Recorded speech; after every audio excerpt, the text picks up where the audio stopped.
the coolest things that you did for me was, and it was a time that I needed it. I had mentioned in the podcast episode before that I had cut a lot of my friends off because we were all engaging in things that wasn't healthy for me.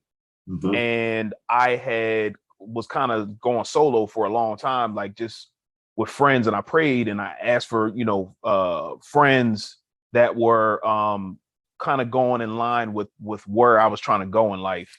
Okay. And God answered my prayer when you invited me over your house years ago. Okay. And it was a men's meeting basically, Yeah. and Mhm. everybody was hanging out, eating and talking about life and business. Mhm. And I'm like, dude, this is so dope, man. Yeah. And that was one of the things we talked about last Yeah. week is yo, man, Rock we your need to have this brothers. thing again. I don't care if I need to help out. Like we need that, man. We need to come together, and we need to kind of bounce ideas off of each other. Hey, family, this is Che Willis coming back with another episode of the Wealth is a Journey podcast. Guys, man, we've been doing this for 4 months now, man, which is crazy to think back of when we started the podcast, just the progression of the content, the lighting, the cameras, and so forth and so on. And one of the things that I was fearful of when I first started the podcast was running out of things to talk about. But as I started doing this thing, I started realizing that there are more and more issues and more topics that are out there that if I had never started, I would have never discovered. Um, One of the things that is very important to me is friendship, as well as mentoring from afar. Now, my guest that I have on today is very special to me because he mentored me from afar, whether he knew it or not. Um, Okay. the thing is that I have a lot of people on here that I admire, that have helped me out in a way or two that maybe they don't even know. And this guy, Derrick Weston, is one of those people. I met Derrick, I think at my church, Seeds of Greatness. And one of the things that he did for me was, first of all, showed me how it is to, first of all, be pretty. I mean, pretty Ricky is what I call him.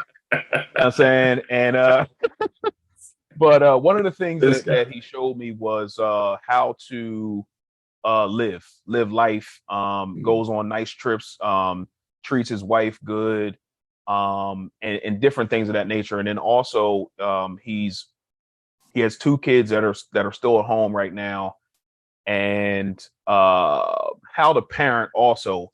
And we're not talking about parenting perfectly, right?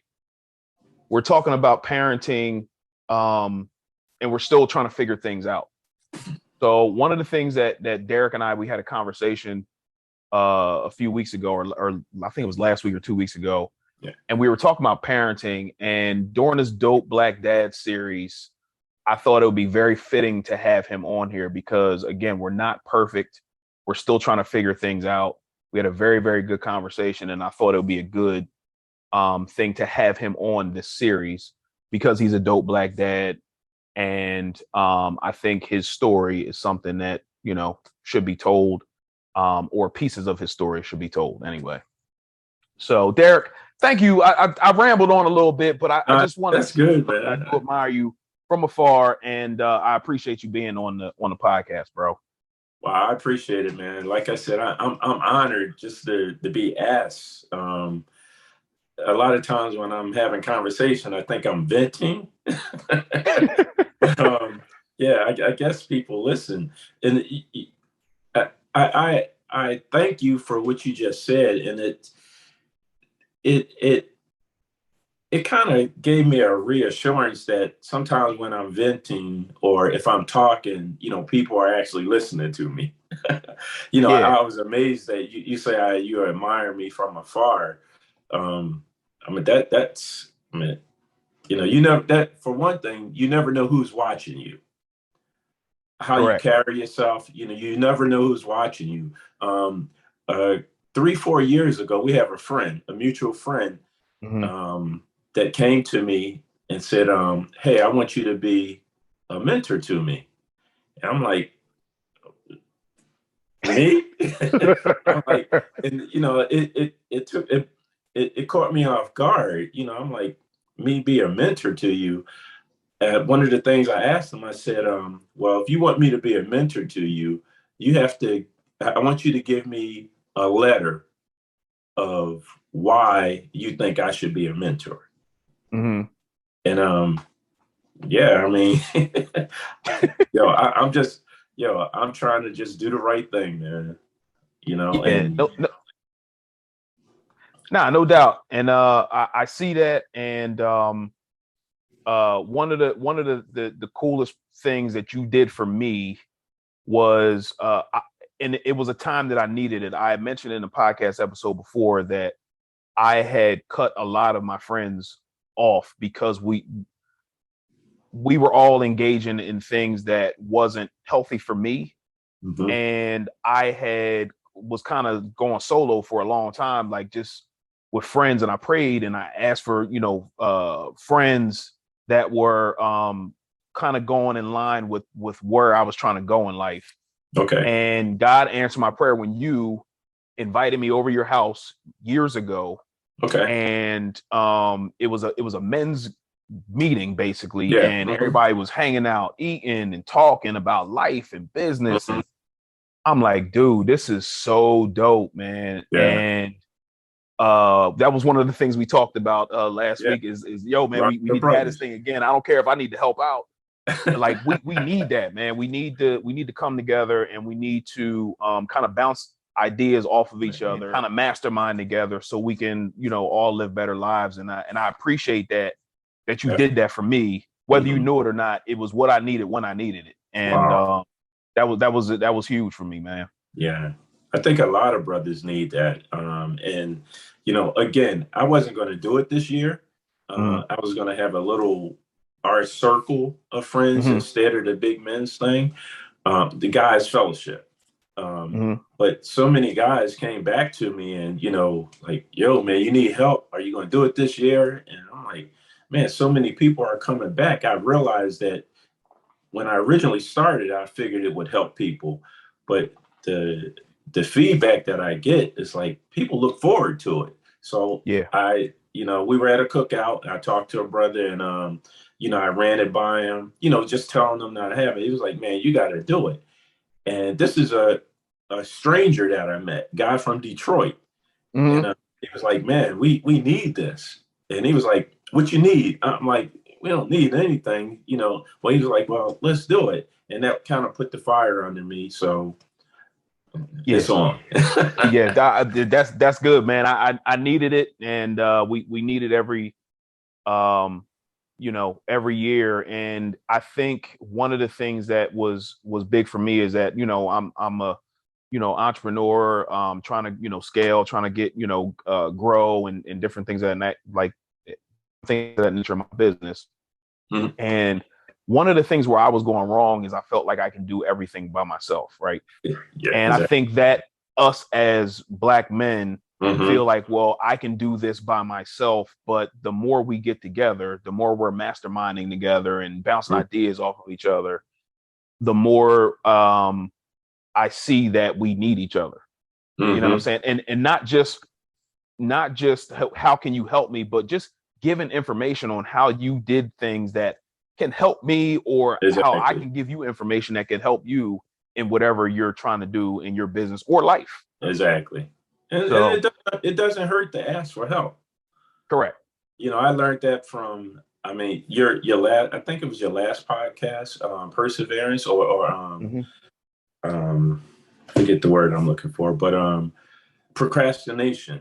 Yeah. People procrastinate sometimes because they don't know and they don't ask. Yeah. That's what's up, man. Well, I appreciate you tapping in, and enough of the love fest, man. We're gonna get into these questions, man. You know what I'm saying? Right. No problem. But it was an important conversation that we were just having, man. And hopefully, somebody who's out there struggling, feeling like they need to do everything by themselves, can at least get that little tidbit of information that can help them to know that they can bounce ideas off to their friends least believe God for friends Exactly. like yourself and the other people that we hang out with. So, um, Derrick, you where did you let's go back to where you grew up and Okay. and talk about your upbringing and so forth. So you grew up where? All right. I grew up in North Philly, 28th and Lehigh. You know, people would say it's the hood or whatever, but it was People would say rough. it's the hood. It's a little. Yeah, I mean, it was a foundation. Okay. It was foundation for the life, neighborhoods, the future, moving on. Learned a lot. Just in the neighborhood, growing up with kids. I was fortunate, and I think this is going to go into what we're talking about. I was fortunate to grow up with two parents in the house, my mom and my dad. Mm-hmm. You know, a lot of the other kids on the block, they didn't have dads in the house. It was just a one parent house. And, you know, they looked at my dad as, you know, the neighborhood dad. But again, I grew up in North Philly, moved out, started with SEPTA, Southeastern Transportation Authority, bus driver at 21. When I turned 21, moved out of the house at 22. Got my own apartment and everything. Moved back to Philly after my dad passed away in 92. I started SEPTA in 88, moved back home in 92 after my dad passed away with my mom. Stayed there for a minute. Well, actually, I stayed there and she passed away in 95. Oh, wow. She passed away in 95 and I was there to go back a little nervous, you know, never did a podcast. No, you good, bro. Hey, man, listen, man. This is just us talking. Don't even worry about it. This is just us talking. Yeah. Two brothers, three sisters. The next to the youngest. I have a younger sister.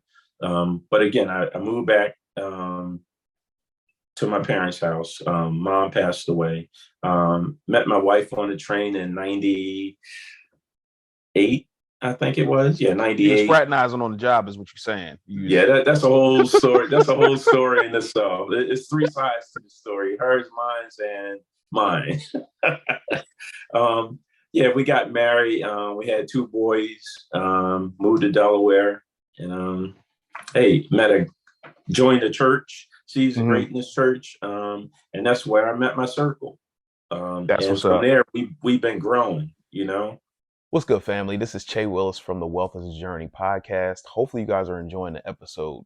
Some of you may be saying, I don't know how to start to get out of debt. I don't know where to start to get out of debt. I don't know where to start investing to build long-term wealth for myself and my family. It's okay. We have answers for you. You can book a free discovery call at thewealthisajourney.com. My calendar is open to see if we're a good fit to work with each other. The discovery call does not cost you anything to see if we're a good fit for each other. If we are a good fit to work with each other, then you can book a regular call after that. But if you don't know where to start, make sure that you book a call with me at thewealthisajourney.com. It's time to get off the sidelines and start winning. Book a call. Wealthisajourney.com. Let's get back to the episode. Thank you. Yeah, I agree, man. Now, as far as your dad, you said your dad was the neighborhood dad. Yeah. And I think Lamar said the same thing. I just interviewed Lamar last week, and he was saying that his dad was kind of like the neighborhood dad for the kids who didn't have a dad. So your dad was he more of a friend to you, or was he more the disciplinarian type of guy that you didn't necessarily have a friendship with? Wow, how can I explain it? Well, being upfront, 100. Yeah. My dad kind of had two different personalities. Okay. And I say that in the sense of my dad drank a lot. So mine too. Yeah. So he drank a lot. So when he was drinking, he was the neighborhood dad, in a sense. Okay. However, when he wasn't drinking, he was, strict military, staff sergeant in the Army, I'm not staff sergeant, drill sergeant in the Army. So he carried himself and he raised us as how to be men. You know, Okay. that putting your hands in your pocket when you talk to him, that was a no-no. Yeah. Had to address him, yes, sir, no, sir. He was organized, everything is neat, everything has its place and everything. And that's what was in the house. Sometimes when he's drinking, he still had that stern thing about him. However, he was friendly, too friendly. Okay. Sometimes, like, you know, when someone gets drunk, they tend to be obnoxious, and you don't want. He wasn't obnoxious, but I just didn't want to be around him when he was drinking. But my friends enjoyed being around him. Yeah, my I was saying the same thing, bro. Like, my dad drank a lot, more so on the weekends. Sometimes it would spill over during the week. You know, and as I got older, and when I say older, I'm, you know, going from, you know, 5 to maybe 10, I started seeing how different he was when he drank, and maybe I didn't notice it because I was younger or whatever. And I really didn't want to be around him when he drank, and he wasn't angry or anything like that, but I just noticed the difference in him. It was a different person. Correct. Yeah. And I didn't want to be around that. And he, when he got sick, he found out he had diabetes, I guess because of the drinking or whatever. And he had to stop cold turkey because they told him if he didn't, then he was going to die, like soon. Okay. So he stopped. I was like maybe 13 or 14. And then the relationship changed for the better. I wanted to be around him. He was more of a sound mind and gave me good advice and so forth. And I noticed that change in him. So I can definitely identify with what you're talking about for sure. Yeah, I never. It was never a time that I didn't want to. We had a good relationship, but we didn't have that relationship where, you know, where we talked about, you know, finances or the birds and the bees. You know, we didn't have that type of relationship. My relationship was, you know, if I told you to do something, you do it this way. He taught me how to be a man. He taught me how to be a gentleman. But what I took from that is he was always intentional in what he taught me. And I think that was my biggest carryover. If he did something or he told me something, he told me for a reason. Yeah. And, Yeah, for sure. So so I think when I was talking to Lamar last week, it kind of dawned on me that your parents taught you what they were taught. Exactly. Indirectly or directly, but from their parents, that's how they were taught. And I feel like now, I kind of raised my kid in the very beginning the way I was raised, spanking and yelling and all the things. And then I kind of realized, like, yo, you can parent your kid another way. Like, it doesn't, you don't have to yell at them and so forth and so on. But that's all I knew. Exactly. So how did you? So you had 2 boys in the house. How did you then go from parenting? Did you parent the way your dad parented, and then figured out that that's maybe not the right way? How did you navigate that? So let me go back for a minute. I have 4 boys and a daughter. Okay. My 2 boys are with my wife, Stephanie. They're Miles and Evan. Miles is 24. Evan is 21. And I have twin boys that's 32 years old. They don't live with me, and they were a relationship before Stephanie. That's a story in itself. And then I have a daughter. She's 22. I don't have a relationship with her, so I can't speak much on that. Far as my twins are concerned, I have a great relationship with them now, but in the past, because it was they were outside of my marriage and all, it was a little rough. I When you still say outside of your marriage, you didn't mean you had them outside of your marriage. You just had them before your I had them marriage. I just before want to my marriage. clarify that. Yeah, yeah, Okay. All yeah, right. Cool. yeah, Cool. yeah. I had them All right. before the marriage. Yeah. Okay. Good. Listen, man. I'm looking out for you, bro. I appreciate it. Yeah, no infidelity or nothing like that. Yeah. Um, their mom, and I want to say hats off to their mom. I think she did an excellent job raising them. They're 32, no kids, never been in jail. Nice. I mean, they're working, they're educated. One's a basketball coach, varsity basketball coach. The other one is he has his own company designing jewelry, and he's in the military. He just made staff sergeant in the Army. That's what's up, man. So my hat's off to her. In the beginning, it was rough, but it's amazing how when you put God into things work itself out.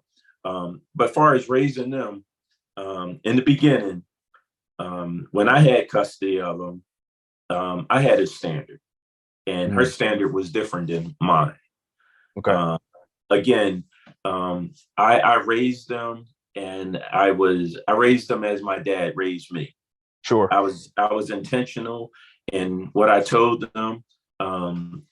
It was, this is what I say. No, I don't need a conversation or anything like that. And that's how I raised them. Far as Miles and Evan here, I would get, I don't want to say it's an argument, but a little different. My wife was raised different than I. And I say this, well, I want to put this out there. And just side note, if a couple is getting married, I know they have counseling and this and that, but one of the things that I learned is if you're getting married or you're going to be married and you're going to have kids, each person needs to know how they were raised. Yeah. My wife was raised totally different than I. My dad was, this is how it is. Her parents came from she was a religious family. They were church, this and that. And pretty much they were strict, but there was a lot of leeway. And then one of the differences that we have is, again, like you said, my dad raised me, and that's all I knew. The kids now, this generation, and some of the parenting, and not that I disagree, I kind of understand, but this is how I was taught. One of the problems that, I don't want to say a problem, but one of the disagreements that we have is my wife says, well, they need to express themselves. And again, it wasn't a thing of you're a kid, I'm the adult, you don't need to express yourself. It's my way. Yeah. And I'm learning that, kids do have an opinion. Yeah.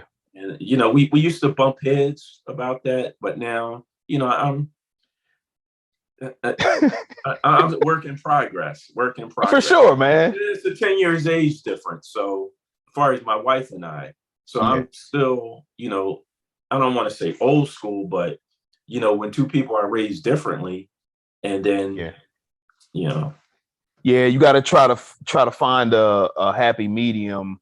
And I was, it's still tough for me, bro, because I feel like I'm being soft. That's just my personal opinion. Like sometimes I feel like I'm being soft because I know if I did something maybe that my son did, and my son's a great kid, but if I did something that he might have done, then maybe the reaction that I give him would have been way different if my dad or my mom or whatever, was there back when I was younger. So it's definitely an adjustment. But I feel like you got to know who you're raising too. If your kid's good and he's not off the wall, doing a lot of crazy stuff or whatever, then you can give him a little bit more leeway. But if you feel like you gotta kind of tighten the reins up, then maybe you might want to go that way. But like I said before in the beginning, bro, we're all just figuring it out, man, and nobody's perfect, and I thought that, like I said before, I thought the conversation that we had last week was very important, man, because I feel like a lot of people are probably going through those things. And one of the things that you had mentioned a few minutes ago that I want to just touch on, I don't want to go too far into it, but about your daughter. You had mentioned something that we were talking about, and you had mentioned, kind of briefly touched on it, like you don't have a relationship with her. Was it something that you tried to have a relationship with her, but it was just kind of like she was just you couldn't get in contact because of I think this conversation would be good for another another podcast. However, I'm gonna just leave it baby mama drama. Okay, that's fair. That's fair. And my whole. Go ahead. I'm sorry. Go ahead.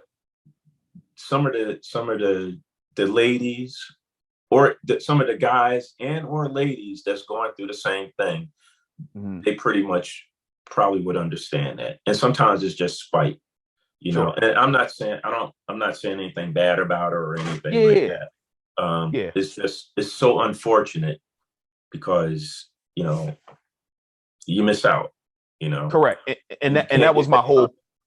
Go ahead. I'm sorry. I didn't mean to cut you off. You can't get that time back. Correct. And that was my whole point of saying that, because I think that the either or parent who's being spiteful thinks that they're hurting the parent, but they're really hurting the kid. Exactly. Because, maybe you as the dad or her as the mom, if the shoe was on the other foot, could give them advice that may help them along in life, or give them just certain life lessons that you learn from your parents, man. And it's I'm sure it's a tough situation to be in, but I wanted to make sure I touched on that to say to that parent who may be listening or watching, if you're trying to hurt the adult, you're actually hurting the kid only. Exactly. And you're hurting the adult as well, but the kid is more so getting hurt than the adult, man, because kids need their parents. Exactly. It's parents, siblings. One of the things, with the kids, and me raising my boys, even if, my daughter, I'm intentional with everything I do with them. That if I tell them to go and take the trash out, I'm intentional about, when you take the trash out, make sure the lid is on. And they may say, Dad, I'm just taking the trash out, but I'm letting you know, make sure the lid is on, because if you don't put the lid on, the rodents, or we got raccoons or whatever, will get in it. So I'm intentional. If I tell them to do anything, I'm intentional. And I'm intentional because I'm raising them. And this is probably why I'm so strict. And I don't want to say strict, but this is why I'm so direct. Because I'm raising you that when you leave out of the front door, the world isn't going to be like mom and dad. Correct. And that's why I'm intentional about what I do. Yeah. Nah, that's important, man. And I think it's also important for kids to figure things out. And I mentioned it on the podcast episode last week, that, and I think I told you during this conversation that we had a couple weeks ago, was that the best thing that my dad did for me, and it seemed harsh at the time, was I was 14 years old, and he told me that, hey, you're going into high school now, so you're either going to do one of three things. You're going to either go in the military, you're going to get a job, or you're going to go to college. But either way, when you turn 18, you're getting out of the house. Like, whoa, buddy. I just turned 14 here. I'm going into high school. Like, yo, relax a little bit. But the best thing that he did was put in my head that you're getting out of here, so you need to figure it out. That's and good. That is the best piece of advice that he gave me. Which leads me to my next question. What was the best piece of advice that your dad gave to you that you can remember? I know it was a while ago.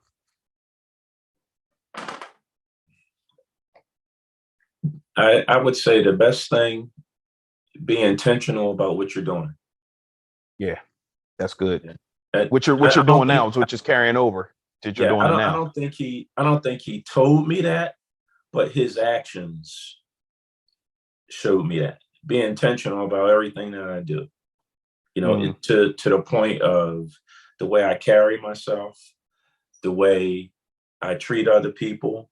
And like you say, I carried that over, and people watch you. Like you said, you know, you admire me from afar. Like me? Well, apparently, you know, I'm doing something right. Yeah, for sure. Absolutely. You know, with somebody to say they admire you, you know, so I think I'm just intentional. I try to be intentional. You know, I don't get it right all the time, but I think I have a good heart. No, you definitely do. And and again, one of the reasons that we're doing this is because we in this journey in life, in goal setting and trying to do all the nice things and all that, we're all trying to figure things out. But I believe that if you have somebody who went through something already, who either went through it successfully or unsuccessfully, they're still giving you a blueprint on how to do something or not to do something. Exactly. So in figuring things out, and you said you're not perfect, what are some of the things or one thing that you're still trying to figure out as being a parent of 20-something-year-old kids? Wow.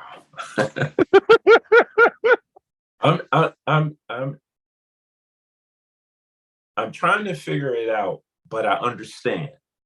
Okay. Times are different, but some of the things are still the same. Okay. I love jazz. I love R&B. I love old school music. I enjoy it. I like the way I dress. I'm, you know, call it old fashioned, old school, whatever. You know, I'm conservative. Yeah. When I look at my kids, the music that they listen to, and the clothes that they wear, I think back, well, I was them at one time, and my parents was probably looking at me the same way. Absolutely. So that's what I'm trying to figure out. I'm trying to relate, but you know, I don't want to say stuck, but if this is what you're taught or this is what you grew up with, you have to learn how to adapt with the time. Okay. And I think that's one of the things that I struggle with as far as music, the younger generation music, younger generation, the way they dress, this new, you know, letting kids express themselves, you know, but what do they call it? Millennials and Generation X and all. So I guess the generations and the time changes, and I'm still learning how to adapt with the time. I envy some of my friends with the relationship that they have with their kids. They have that fun relationship, and my kids think I joke with them sometimes, but sometimes I envy because they can bring themselves down to their level and relate to them. And I think that's one of the things that I struggle with. So is that something? So what, if anything, you could go back and do something different? Would that be the thing that you may do different with your kids? Maybe laugh and joke with them a little bit more as a younger parent? Yes. I think that my sternness has kind of tainted our relationship a little bit, but my sternness was done out of love and protection. And as a parent, you don't want your kids to fail. Yeah.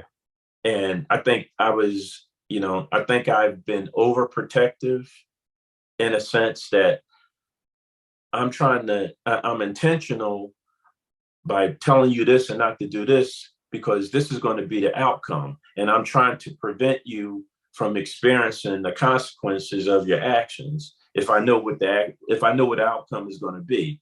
But yeah, at this point, sometimes you have to let the kids, or let their younger generation, or let your kids go out and fail. Not they have to fail, so they can understand what failure is like, or disappointment is like. Like, I'm gonna put it out there. My one of my sons, he doesn't know how to deal with disappointment. Okay. Yeah, he find it hard dealing with disappointment. But when you get out in the world, yeah, disappointment is waiting for you out there, bro. A lot of it is waiting out there for you. Yeah. I think that's the best thing that we can do as parents is to let the kid fail in a sense, but not do something that's going to be detrimental to his, adulthood by, going to jail, something like that. But I think it's good because it allows them, just like my dad did for me, which I didn't know at the time, but he was helping me to figure it out. And I think that's the best thing that you can do as a parent, is to let your kids fail or figure it out. Just to learn it. Correct. Without hovering. And I'm not saying you hovered, but I know hovering parents. And what that does is it makes the kids gun shy, and it makes them not want to go out and experience life, because they're like, okay, well, what is my dad going to say? What is my mom going to say? What is, how's this going to go for me? Exactly. And I think letting them figure it out, is probably the best thing to do. Yeah. I think this is a good conversation so far, man. One of the things that I think is cool, that I just actually thought about, was how we grew up. We grew up one way, and we worked really, really hard to provide our kids with certain things. And sometimes I think to myself, am I doing my kid harm by giving him these things? That's why you work. Like, we live in a very nice home. You live in a very nice home. Your kids drive very nice cars. But you worked hard to be able to provide these things for the kids. But then sometimes I think to myself, like, that I create not a monster, because my kid, he's a good kid. But right. you ever feel like that? Yo, I'm not venting, but no, talk about it, because like, I think, again, people need to hear the other side of, like, yo, I want to be successful. I want to have these things. I want to attain things. I want to go on these trips. I want to do this. I want to do that. But there's a lot of other things that come along with that. Exactly. The good thing that comes along with that is expectation. And this is the floor for me as a kid. Like, I'm not going to live in anything less than where I live now. If I do, then not I'm going to be a failure, but you understand what I'm saying? Like, so this is where your kids live now. That's the floor. Exactly. That's a good thing. Yeah. And it gives them expectation too. Like, I expect to live, but it's tough, man. I got you. So this is an area where my wife and I bumped heads for a minute. And I'm learning, I understand now. So my kids, my Miles and Evan, we moved from North Philly. We were in the hood, 28 from Lehigh, when they were 6 and 4. And our reasoning for moving to Delaware is we wanted to change their environment of growing up. So we moved from Philly, to Delaware. So we're living nice neighborhood. It kind of reminds you of the suburbs from far as Philly is concerned. Nice area, nice schools and everything. And this is what they know. Both of my boys, they were driving cars to school in 9th grade. As soon as they got their license, they got cars. I didn't get my first pair of Chuck Taylors until I graduated high school. And I had to buy them myself. Yeah. So Yep. I would always say, my boys they never wanted for anything. And we as parents, we try to give our kids what we didn't have. Correct. And I don't know if that's creating you're creating a monster, or you're creating something that you're going to have to deal with. However, you could do that, and this is just my opinion. You can give your kids what you didn't have, but you got to put certain parameters on it and how you do it. And I'm learning that because, again, this is where my wife and I bumped heads at. I would always say my kids aren't appreciative. They got this expectation mentality. Yeah, this entitlement mentality that they're entitled to $125 sneakers and to drive a car and not have to catch a bus and this and that. And my wife would say, "Well, that's all they know." Yeah. And she would say that all the time, and then it kind of hit me like a ton of bricks one day. Is like, yeah, that's all they know.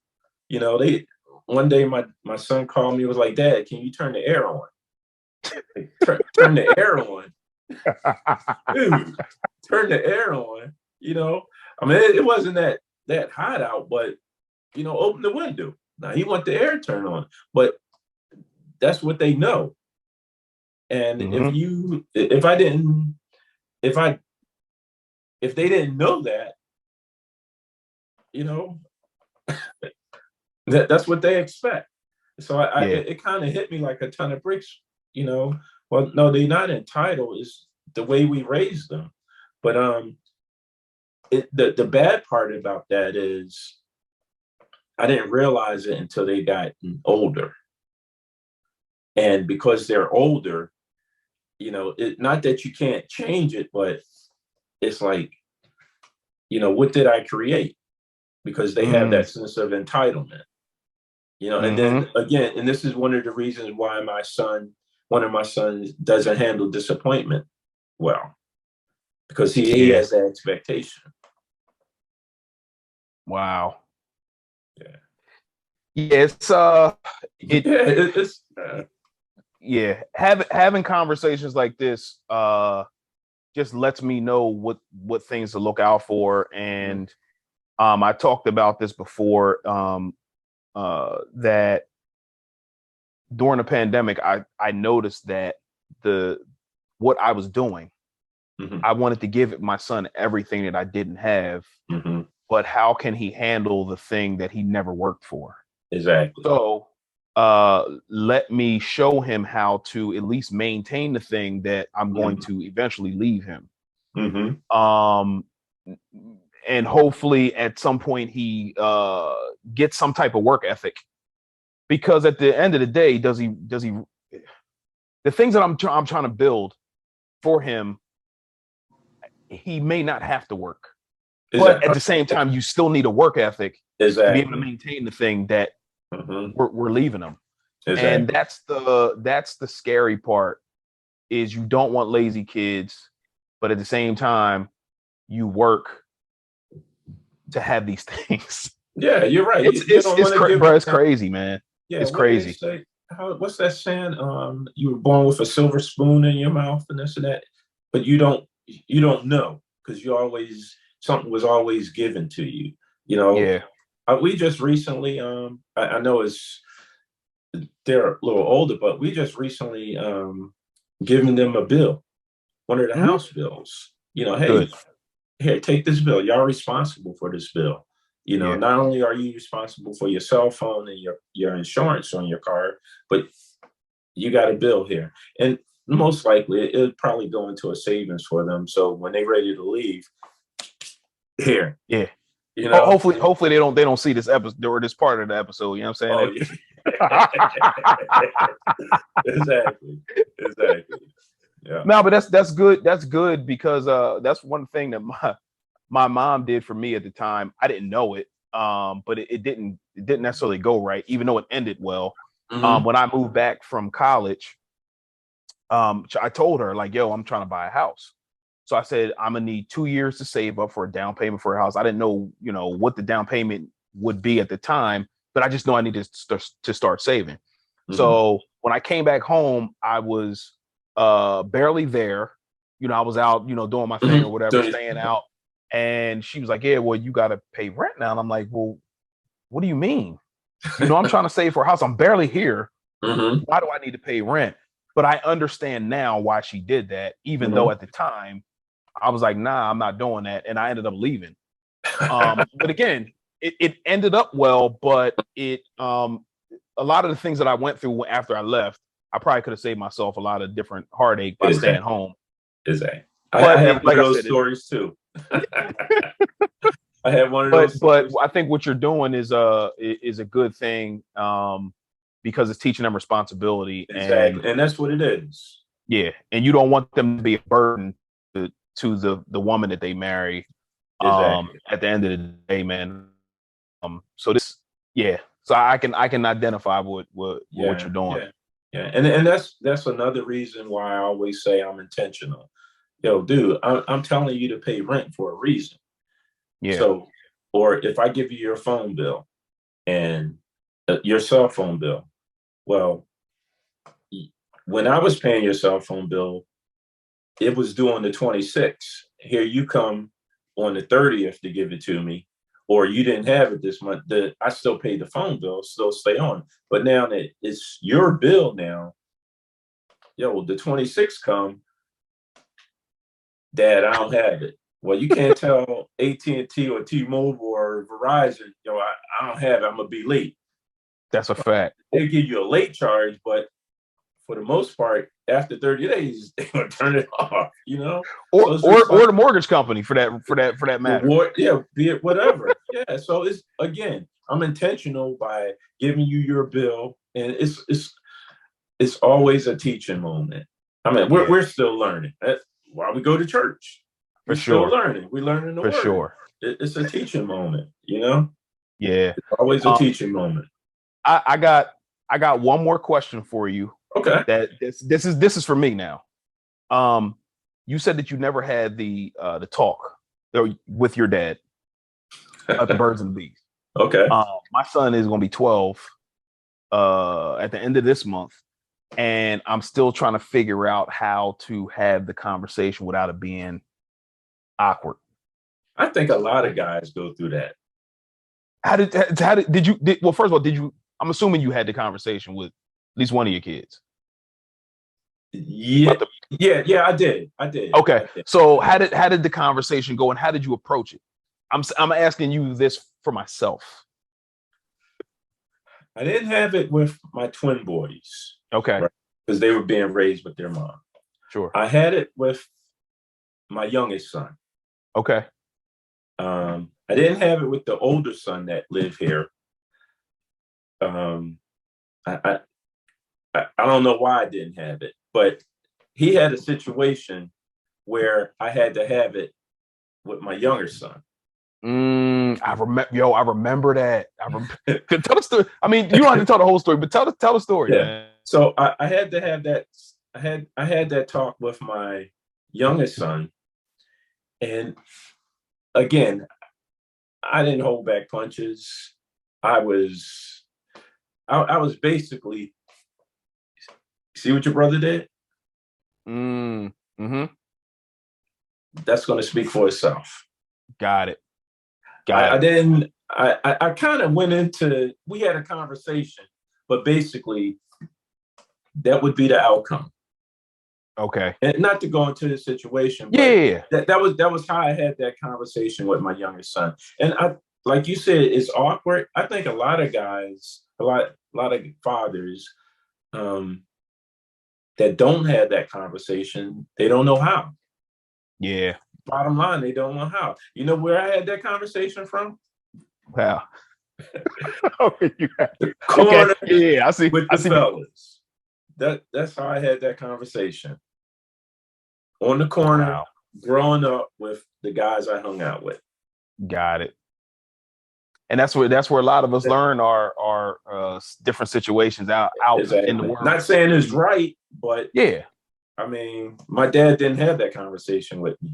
You know, I was on and I think a lot of guys are still having that conversation when they get together, like my men's group or Yeah. my guys, the fellows gathering. Yeah. And this is another reason, not to jump back on that fellas No, that's gathering, good. but when I say guys they don't know how to have a conversation, well, you might come and meet somebody else that's going through that same thing, that same situation of, yo, how do I talk to my son about this? I don't know how. And Yeah. I think that's why guys need to get together or like we talk, and even if this wasn't a podcast, I'm just kicking it with you. Yo, Che, I need to have this conversation with my son about the birds and bees. He's 12, he's 13. I don't know how to have it. You have any, can you give me a take on it? How I would do it? Exactly. And I think a lot of guys just don't know how.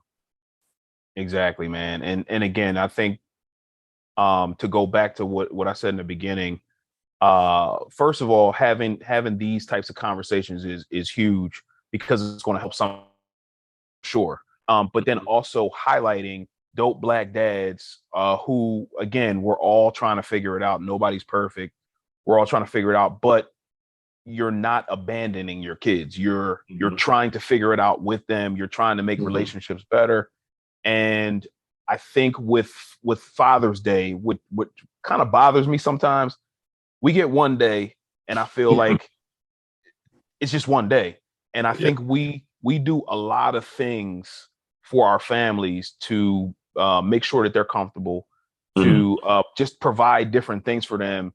And I think that we, as dads, not deserve, but we should be looked at a little bit more, not overlooked, if that makes sense. And I want to use my platform to have conversations like this, and then also praise the people that I see, the people that I admire, and then let other people hear their story and what they may be struggling with, and what they may be being successful at, so that maybe they can get some game from them and have a better life as a result of it. You know what I'm saying? I just had a thought, and I don't, like you say, this can be edited if you want, but go ahead. I don't want this to go left. Yeah. But I look at like raising your kids or being married. Society in the world says this is how you supposed to raise your kid. You know, they got all these self-help books out there and all these seminars, or this is how you're supposed to raise your kid. Even with marriage, this is how you're supposed to treat your wife. This is how you society say you can divorce. Society says two men can be married or two women can be married. This is what society say. But I learned something, and again, I don't want to go left, but I learned something from a sermon this Sunday. Okay. One of the things that stuck with me, stuck with me. I forget the scripture, but I think it was in the NLT edition of the Bible. Our pastor said, and nowhere in the Bible does it says read the Bible. It says study the Bible. Yep. So when you look at marriage, society didn't invent marriage. Correct. The world didn't invent marriage. God invented marriage. Correct. But it's in the Bible, right? Sure. I had to put a piece of furniture together today. I'm looking at the furniture. Where do I start? Well, I had to go to the manual. Yep. And the manual told me that this piece is connected to this piece, and these screws are the screws that go here. I wasn't trying to figure it out. So it says that about marriage, and you can go in there and it talks about raising kids. Definitely. So we're trying to figure it out. And again, I'm not going left because this right here helps us. Yeah, it all ties in. Exactly. if you want to know how to raise your kid, if you want to know how to be married, the manual will tell you. Yeah. It'll tell you. So I think that, yeah, we can figure it out, but we can have the manual to help us figure it out together. And again, I'm not trying to go left on you, but there's some guys out there that, you know, they ain't thinking about the Bible. But if you want to get it right, yeah, the manual will tell you how to get it right. And it's all dealing there. with brothers that understand the manual will help you. Yeah, bruh. I didn't mean to go left. Nah. Hey, listen, man. It is all this is gonna stay. All this is Yeah. gonna stay. I'm not editing that at all. Like you say, people say it is what it is. It is what it is, you know? Correct. Yeah, nah, that needed to be said. And I think that kind of summed everything up, because one of the things I was going to ask you to tell me was, what piece of advice do you have for a father that may be struggling out there? But you said that it's all there, unless you have another piece of advice. But that was one of the things I was going to ask you to kind of sum things up. The manual. It doesn't say read it. It says study it. But to add on top of that, get with some brothers that have kids that you think is grounded. Yeah. That's in grounded. When I say grounded, that has some type of understanding of the word. Yeah. You know, I mean, he doesn't have to go to church or, you know, be deacon this or pastor that. But I mean, like you say, you just watch people and you see how they carry themselves. And if that's what if you see something positive, connect with the brother. You know, it could be a friend, it could be one of your friends, one of your neighbors. You see how your neighbor is, you know, fathering their kid. You know, I have a friend. I mean, I love the way he jokes with his kids. Mm-hmm.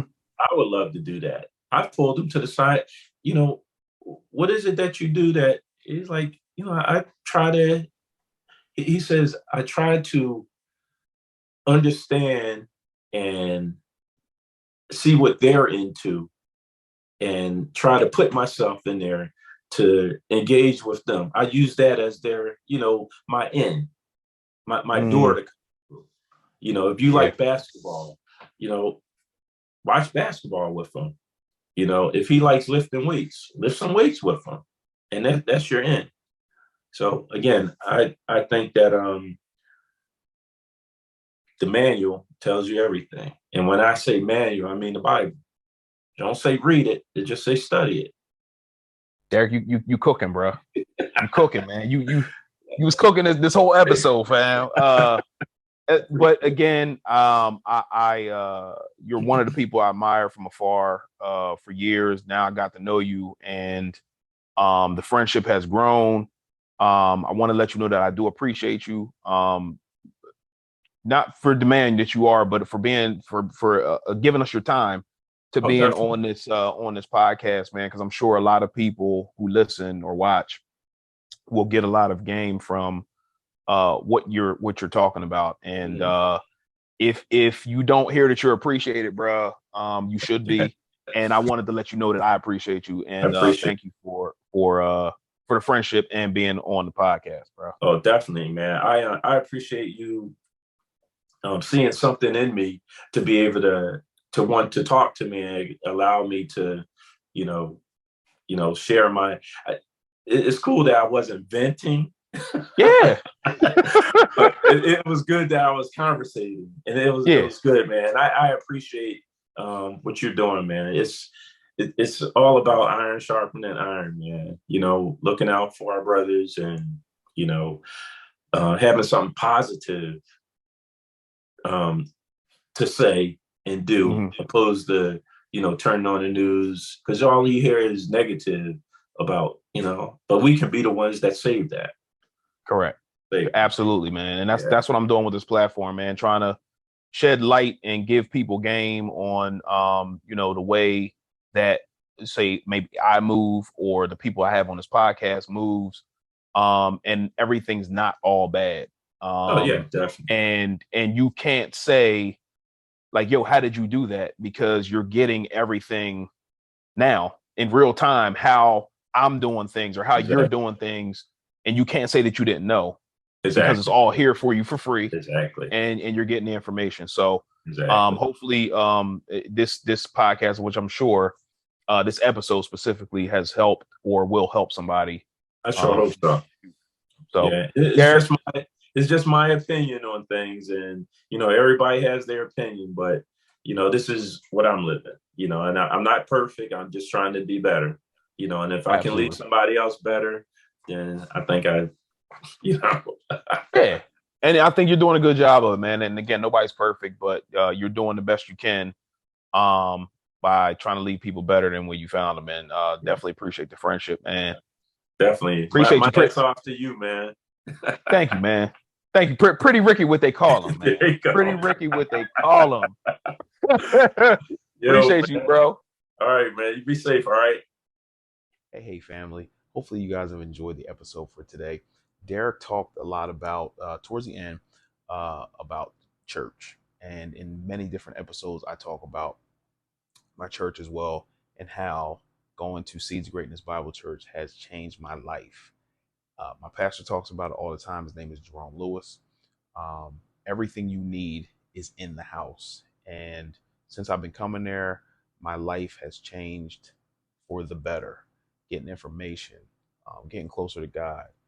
I'm saying all that to say, if you do not have a church home and you live in the Delaware area, please feel free to come through to Seeds of Greatness Bible Church. I will put their information below. This is the entrepreneur highlight for today. Sometimes I think that because I go to church, I have a church home, that everybody has a church home. It's not necessarily the case. So if you don't have a church home or you're in between churches right now, give us a look. Seeds of Greatness Bible Church in Newcastle, Delaware. I will put their information below. Again, Jerome Lewis is the pastor, and you will get a ton of information. You will get involved, and your life will change for the better. Um, so that's the entrepreneur highlight for today. Um, that if you need a church home, come check us out. If you do live far away and you are viewing this podcast from out of state, out of Delaware, or maybe on the West Coast somewhere, we do have online. We are on YouTube, so you can view online as well. Again, I'll put the information below.